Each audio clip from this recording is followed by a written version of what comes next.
Você sabe como é feito o diagnóstico do diabetes? Bom, fica aí com a gente que o Dr. Fernando Valente vai explicar tudo pra gente. Esse é o canal de vídeos da SBD na internet. Eu sou Fred Prado, tenho diabetes tipo 1 há mais de 10 anos, sou criador do Instagram Vida Diabético e Dr. Fernando Valente é médico endocrinologista, professor universitário e vai explicar pra gente sobre esse tema tão importante. Dr. Fernando Valente, como que se dá o diagnóstico do tipo 1, tipo 2, enfim, todos os tipos aí de diabetes? Ótimo, Fred. Esse é um ponto muito importante. O diagnóstico, nós medimos o valor do açúcar no sangue para fazer o diagnóstico. Antigamente não tinha como fazer, da mesma forma que não tinha tratamento, não tinha como a gente descobrir as medições. Depois é que isso evoluiu para a modernidade, até para também para monitorização com a fitinha, né, que é o tema de um outro capítulo aí para a gente discutir. Mas, essencialmente, para fazer o diagnóstico, a gente precisa medir a quantidade de açúcar no sangue.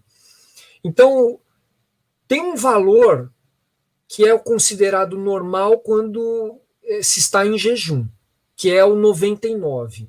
Então, a partir de 3 dígitos, ou seja, 100 ou mais de glicose, num jejum de pelo menos 8 horas, sem comer nada, pode até beber água, mas sem comer ou tomar açúcar ou qualquer outra coisa, precisa ficar até 99. O valor de 126 ou mais seria já um valor de diabetes.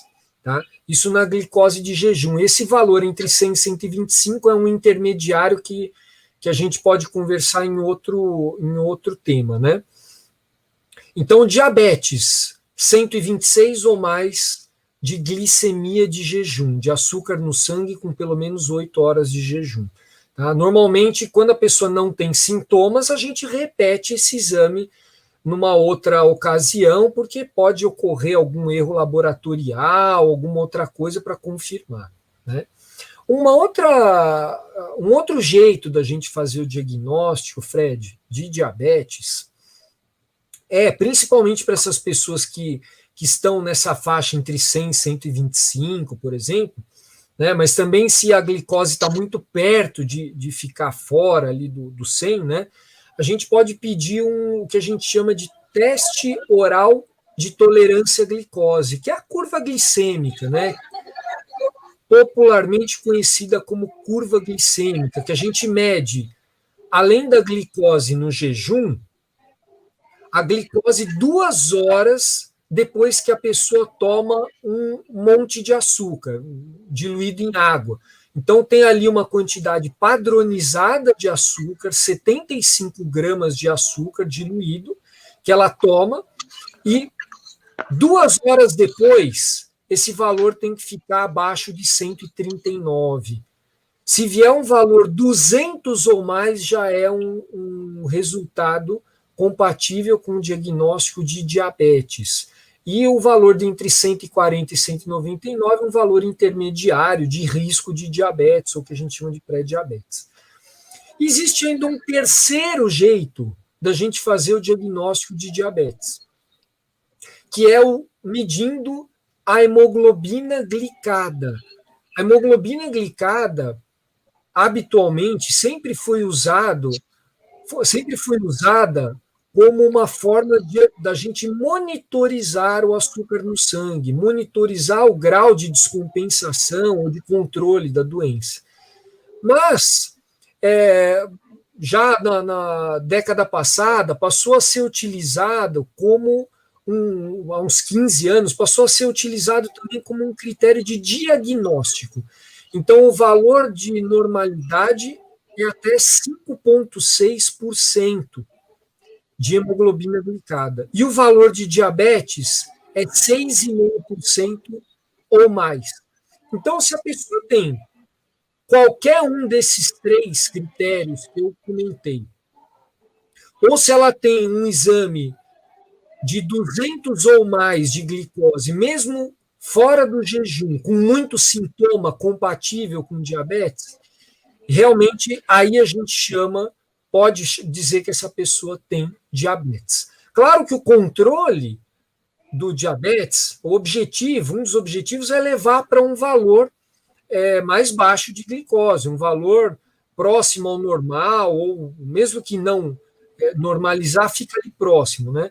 Mas a pessoa, uma vez que ela desenvolve o diagnóstico de diabetes, o fato dela normalizar os exames com o tratamento não quer dizer que ela deixou de ter diabetes. Ela só tem agora um diabetes bem controlado. Então, mais uma vez, para frisar que o diabetes é uma doença crônica que precisa de atenção crônica, uma observação a todo momento. Maravilha. É importantíssimo isso que você falou, né? A pessoa não deixa de ter o diabetes lá, principalmente tipo 1. É muito importante que a gente tenha uma ótima glicada, principalmente abaixo de 7, né? Mas imagina que você fez um exame e achou com uma glicada, sei lá, de 5,5.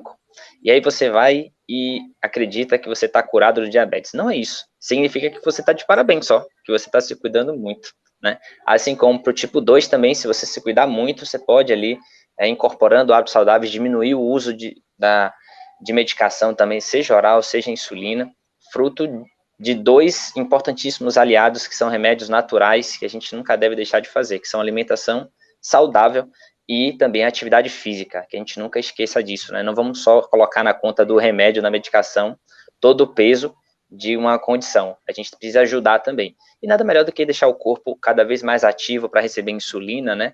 Cada vez mais preparado para enfrentar essa condição. A gente tem que chamar para junto e chamar de amigo. Não tem como você tratar o diabetes fora de você, né? Tá dentro. E a gente precisa incorporar esses hábitos saudáveis aí. E esse teste da curva glicêmica, né, da oral, eu ouvi dizer que ele é muito bom, né, é ótimo de ser feito, e é principalmente feito na gestacional, né, principalmente por mães grávidas, né, que elas fazem um testezinho ali para ver se desenvolveu diabetes gestacional, não é isso? Isso, Fred. Normalmente não é um exame que o pessoal gosta de fazer, né? Porque a pessoa precisa ficar lá no laboratório esperando 2 horas para ver o efeito daquele suquinho de açúcar, né? E por ser muito concentrado, não é o melhor sabor do mundo, né? Mas realmente na gestação, se a glicose de jejum vier normal, assim, logo no comecinho da gravidez, se recomenda fazer entre a 24ª e 28ª semana de gestação esse teste da curva glicêmica para realmente ver se a pessoa não tem diabetes na gestação. Queria comentar mais 2 coisas. Uma me veio agora, que você falou que está com 5,5% de glicada, está de parabéns, né? Então, a hemoglobina glicada é uma média do açúcar no sangue nos últimos 3 meses. Então, é importante dizer que, sendo uma média, se a pessoa está com ela muito baixa, eventualmente ela pode estar tendo muita hipoglicemia, muito valor baixo de glicose no sangue, né? Que é o tema para uma outra discussão aqui mais aprofundada, que a gente vai precisar falar muito de hipoglicemia. Então, é importante ter, sim, uma hemoglobina glicada adequada, mas também com cuidado para não fazer uma média baixa às custas de valores de hipoglicemia, que são abaixo de 70. Uma segunda questão muito importante, Fred, é que o ideal para fazer o diagnóstico é fazer esse exame de sangue lá no laboratório, tá? Porque esse examezinho da ponta de dedo, ele é melhor para segmento, para acompanhar a glicose de quem já tem diabetes, tá? Porque ele pode ter aí uma margenzinha de erro, né? Com a glicose colhida ali no plasma, no sangue mesmo, tá? No laboratório. Então, habitualmente, o recomendado é se basear nessas medidas dos testes plasmáticos, né? Do sangue lá no laboratório, porque às vezes é questão aí de 1, 2, 3 pontos, né? Então a gente nesse momento precisa de um teste mais refinado, e o teste da ponta de dedo ele dá assim um valor bem aproximado, é ótimo, mas não é perfeito para diagnóstico, né? Acho que é isso, verdade. Fred. O medidor, né, que a gente utiliza no nosso dia a dia, como você bem falou, ele é mais para acompanhamento mesmo, né? Porque nada como o exame laboratorial. A precisão é perfeita. O glicosímetro, às vezes, fica ali em 10, né? Então, é bem próximozinho, mas nada como o exame laboratorial. Por isso, às vezes, quando a gente utiliza alguma tecnologia, seja o sensor contínuo, né? Ali você tem você tem aproximadamente uma glicada de tanto. Aí, quando você faz a glicada mesmo no laboratório, dá diferente. Você fala, opa, tá dando diferença? Porque ali é uma estimativa de como vai ser. Nada como o exame laboratorial, que é o fidedigno lá. E aí você me lembrou de uma coisa que a água continua sendo super importante, mas hoje a gente fala muito em tempo dentro da faixa-alvo, né, que vai ser, inclusive, tem mais de um vídeo específico para isso. Então, quanto mais tempo você passa ali dentro daquela faixa-alvo definida com o seu médico, quanto mais estabilidade você tem, quanto menos oscilação acima de 200, hiperglicemia, ou com muita hipoglicemia, quanto menos você tem essa subida, essa descida, melhor. Então, a glicada analisada junto com a faixa alvo. E me lembrei de duas coisinhas. Geralmente quem tem diabetes tipo 1 faz um examezinho chamado anti-GAD e peptídeo C, que significa ali ver quanto que você ainda tem de produção de insulina. Fala um pouquinho sobre isso. Isso, Fred. O anti-GAD, a gente comentou num outro episódio aí que o diabetes tipo 1 é uma doença autoimune. Então, um dos anticorpos contra o pâncreas é esse anti-GAD, tá? Tem outros, então, anti-GAD, anti-IA2, ou tirosina fosfatase, anti-insulina, anti-ZNT8. Então, isso aí é para dizer, para constatar ali o que a gente já clinicamente já suspeita, que a pessoa tem diabetes tipo 1, tá?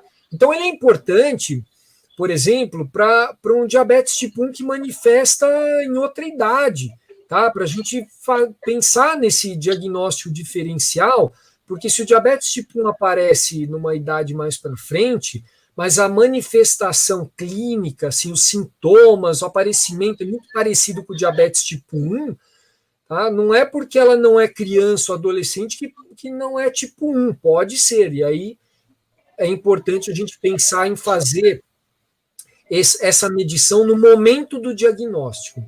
Tá? E o peptídeo C é um medidor do quanto de insulina que o pâncreas produz. Então, por exemplo, você toma insulina. Então, não dá para dosar insulina no seu sangue. Não é um bom parâmetro.